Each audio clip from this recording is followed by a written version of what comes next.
Oui, Michel. De retour dans l'équipe du soir pour le sprint final en ce dimanche. On vous rappelle que Saint-Etienne descend en Ligue 2, accession de Auxerre. On en parle dans un instant. Justement, autour du plateau, ils sont restés Eric Blanc, Pierre Bouby, Greg Schneider, Yohan Rioux, Arnaud Herman. Un jour, on diffusera les pubs, mais là, l'émission ne durera pas longtemps. Une image avec Leroy Cabella.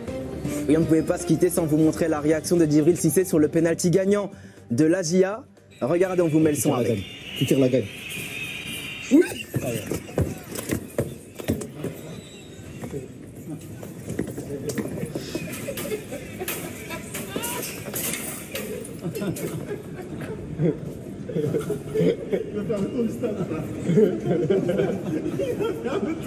Allez, viens, on va à Paris. Viens, on va à Paris. Oh putain, qu'est-ce que vous parlez là? Mais non, la Paris, c'est par là, frère.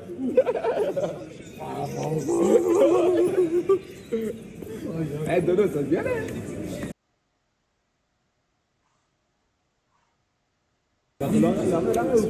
Évidemment, Djibril Cissé plus qu'heureux de cette montée en Ligue 1 de l'AJA. Elles sont belles ces images. Franchement, on connaît bien Djibril. Maintenant, on sait que c'est vraiment sincère. On a aussi une pensée pour Giroud, évidemment. Quand on parle de Serre, on pense à Giroud. L'AJA en Ligue 1, 10 ans après, est-ce que c'est un événement? Oui. Ah oui.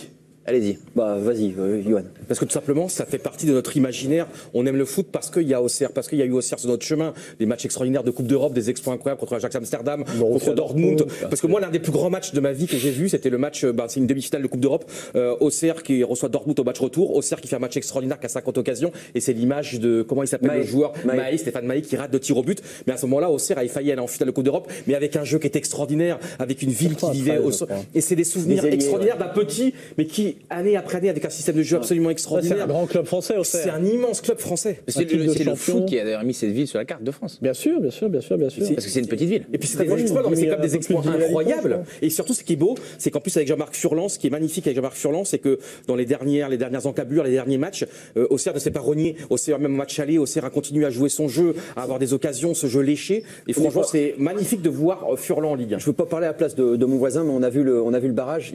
Moi, il m'a semblé qu'individuellement, Saint-Etienne avait tout autre joueur, mais que collectivement, Auxerre avait un tout autre jeu.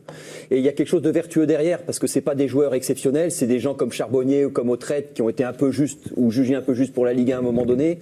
Mais c'est accompli, ils sont allés au bout de leur histoire, ils sont allés au bout de ce qu'ils pouvaient faire. Il y a eu du travail, il y a eu du. Donc à un moment donné, c'est quand même bien que ça aille à dame. Un mot avec Pierre qui connaît très bien le club, évidemment. Oui, non, mais c'est une belle récompense pour la GIAD depuis le début de la saison. Enfin, depuis quelques mois, justement, Furlan expliquait qu'il avait fait en sorte que son équipe et ses joueurs soient frais pour le sprint final depuis avril. Et force est de constater que ça a plutôt bien marché. Donc, on voit bien la patte qu'il a mis en place depuis le début de saison. Et comme le disait Yohan, il n'a rien renié. Même le match aller et le match retour, on a vu le même AJA. Et ce sera forcément au programme de l'équipe de Greg demain à partir de 17h30. Merci beaucoup, messieurs.